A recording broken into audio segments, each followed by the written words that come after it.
Good evening, everyone. We're going to be reading from a new chapter tonight, and that's chapter 12, and the title is Contact with the Christ Mind. We get started.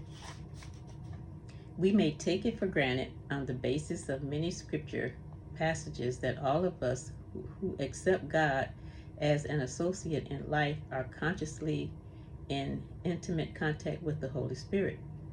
However, it will strengthen our faith and greatly add to the effectiveness of the Holy Spirit in its work with us if we understand its character and the law under which it cooperates with us in the development of mind, body, and affairs. Theologians differ in their conceptions of the Holy Spirit. Some define it as a principle, but the majority refer to it as He, that is, as the third person of the Trinity. In the scriptures, it is named variously. In Genesis 1:2, chapter 1, verse 2, it is spoken of as the Spirit of God moving upon the face of the waters. We read in Job 33:4, the Spirit of God hath made me, and the breath of the Almighty giveth me life. Bible authorities, Goffel, for example, say that wherever the name El Shaddai occurs in the Hebrew scriptures, it should have been translated nourisher or strength giver, which in Hebrew is the feminine name for God. This verse may be read, the Spirit of God hath made me, and the breath of the mother giveth me light. In Psalms 104, verse 30, it is written, Thou sendest forth thy Spirit. The Spirit is omnipresent, as revealed in the 139th Psalms. Whither shall I go from thy Spirit? Or whither shall I flee from thy presence? Read all this Psalms for a comprehension of the universality of the Holy Spirit's work in the creation of man and his evolution. The Holy Spirit in divine mind corresponds to our thought in our minds. God is mind. God's idea of his creation is his Son, and his Son idea. Executing the plans of God, the original mind, corresponds to our thinking in its work of devising plans. We may ideate without restriction, but when we come to the execution of our ideas, we have to respect certain laws, which we sometimes consider restrictions. So, we can ideate the unlimited divine mind, but when this mind is brought into our world or consciousness, it is limited to our conception of it. With a clear understanding of the relation that ideas bear to their manifestation, we can approach God with confidence. Then we have access to the real, unlimited creative ideas, and we cooperate with the Holy Spirit and get greater results. We can thus lay hold of a healing or a prosperity thought and confidently affirm that in mind we are quickened and made whole, that we are prospered, and that we are successful in all our ways because we are working with and through the whole Spirit of God, the Holy Spirit of wisdom and love. In Matthew, Jesus asked the Pharisees, What think ye of the Christ? Or what do you think of the Christ? Whose son is he? They say unto him, The son of David? He saith unto them, How then doeth David in the Spirit call him Lord? Saying, The Lord said unto my Lord, Sit thou on my right hand, till I put thine enemies underneath thy feet. If David then calleth him Lord, how is he his son? This lesson which Jesus gave to his disciples brings out clearly the relation that the universal or Jehovah mind bears to the personal or Christ mind. This also suggests that David was not the forebearer of Christ, but that the Lord of Christ of David existed before the human person was born. It follows that the Christ in Jesus existed before the personality. This is true of all of us. Christ is the spiritual mind in every individual, and the spiritual mind is the offspring of the universal or Jehovah mind. When Paul said, "Until Christ be formed in you," he referred to the development in man of the supermind. All the divine perfection that exists in the universal Jehovah mind can be brought into direct contact with its image and likeness, the Christ, imprinted in the beginning in each individual. As he develops spiritually, man releases, rounds out, and fully expresses the divine protection which is potentially in his soul. The affirmation of any good statement of health puts us in conscious contact with the Christ mind, universal, and quickens and releases the energy stored up in the subconscious mind, and the process of rejuvenation begins its work. This renewal of man's youth through the recognition of Jehovah confirms Psalms 103. Bless Jehovah, O my soul, and all that is within me. Bless his holy name. Bless Jehovah, O my soul, and forget not all his benefits. Who forgiveth all thine iniquities? Who healeth all thy diseases? Who redeemeth thy life from destruction? Who crowneth thee with loving kindness and tender mercies? Who satisfieth thy desire with good things, so that thy youth is renewed like an eagle. All those who in faith have persistently applied this law of spiritual acknowledgement of the Christ have received benefits that bear witness to the fact that man can overcome sin, sickness, and old age, and rise out of the race belief in human limitation, and finally attain eternal life as Jesus attained it. Listen at that, you guys. It said old age, overcome. Jesus warned us not to lay up treasure in a material way, but to be rich toward God, as taught in the 12th chapter of Luke.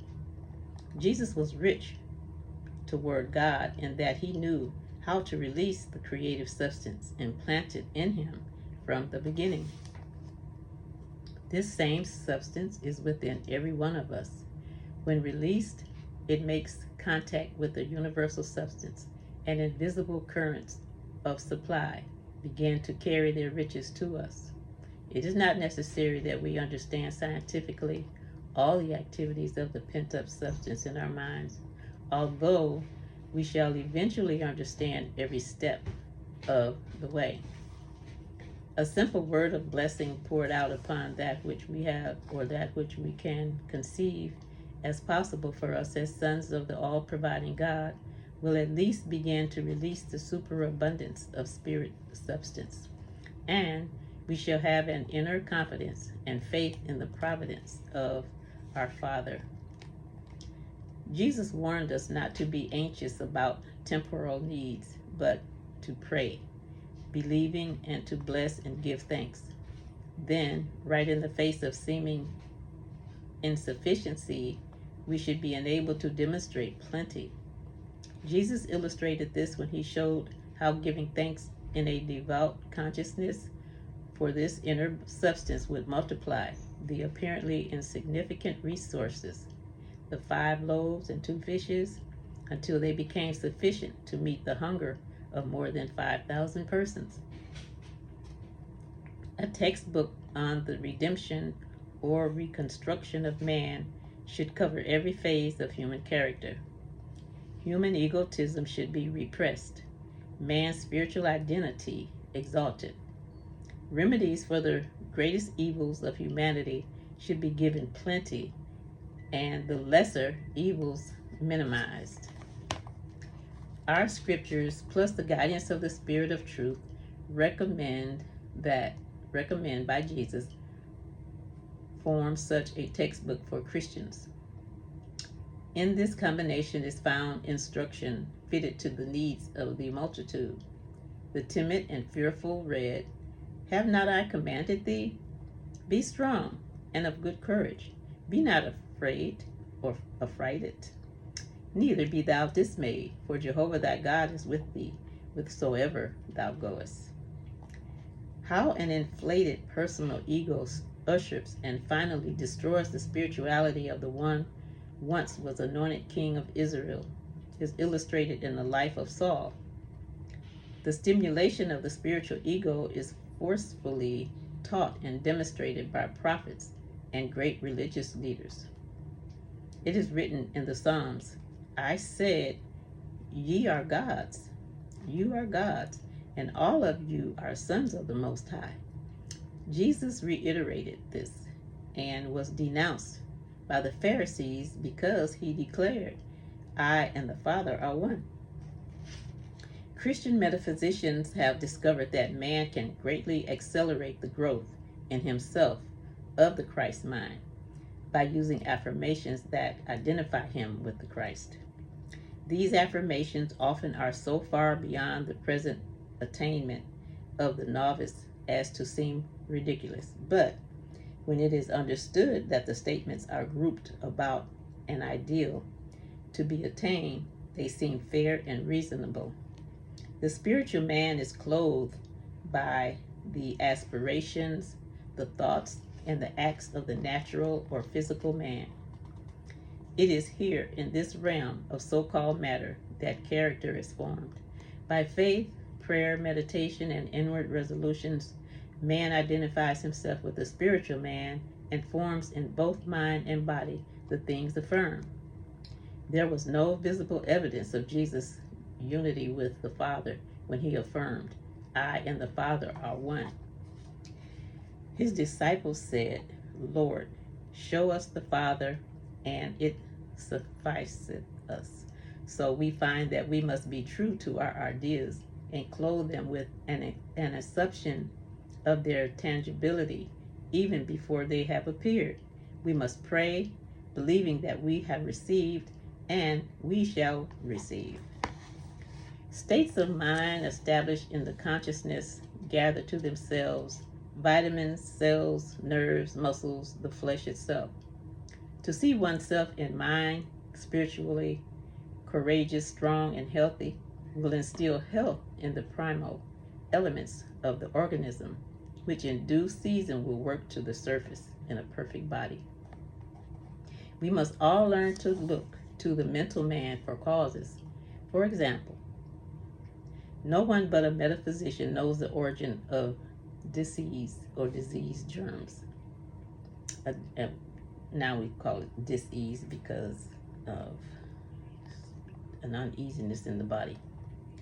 The physician takes it for granted that disease germs exist as an integral part of the natural world.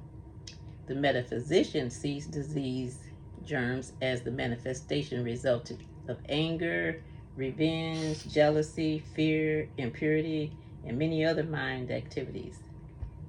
A change of mind would change the character of the germ. I guess that would be sort of like when we pour water into an ice tray and it changes the consistency, or speaking to the water and the crystals, and that change according to the way we feel or our emotions, the way we speak to it. So that clears that up. A change of mind will change the character of a germ. Okay, we note that. Love, courage, peace, strength, and goodwill form good character and build bodily structures of a nature like these qualities of mind.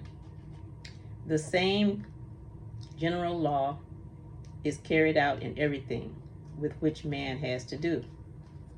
Financial success or failure depends on the attitude of mind, active in both those who achieve success and those who fall under the negations of failure. To attain prosperity, think about prosperity, industry, efficiency. Fill your mind to overflowing with thoughts of success.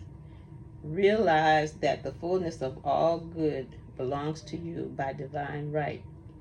To this, add a feeling of happiness and joy and you have the recipe for abundant and lasting prosperity. So I'd like to thank you guys for stopping by and sharing this reading with me. Hope everyone is well, had a great day, and we'll be back for another reading, chapter 13. So we're getting pretty close to the end soon. And again, I thank you all for stopping by, sharing this reading with me. Have a good evening. Talk to you soon. Bye. Love ya.